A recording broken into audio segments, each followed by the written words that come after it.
Now that the chart or the graph has been created, the next thing we can do is go ahead and customize it. So what I'm going to do now is click over on the Customize tab. And here's where I can change things related to the style.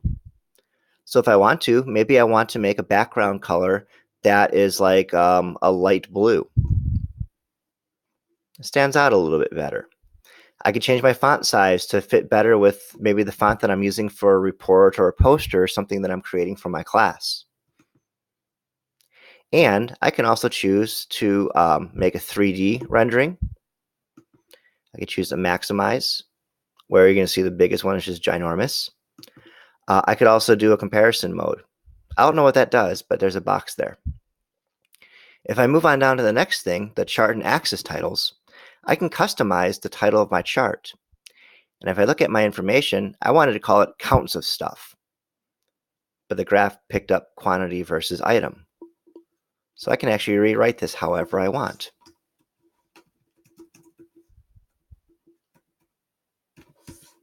And you'll see here now that the new title has appeared. I could also change the color, the font size, I could italicize it or bold it, do whatever else I'd like. You'll see some other things like series. Maybe you want to put a trend line or some other labels in for a graph or a chart. Your teacher could probably give you some instructions as necessary.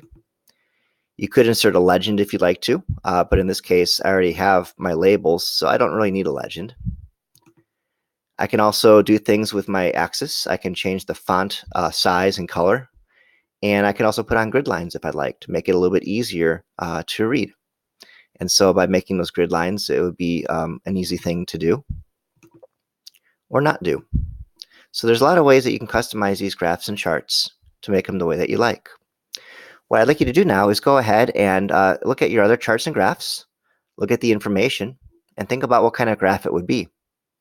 When that's done, please go ahead and look at the graph and then answer the question in a couple of complete sentences, just showing your understanding that you're looking at it and you're seeing what should be seen to understand the graph or the chart itself. Thanks for watching.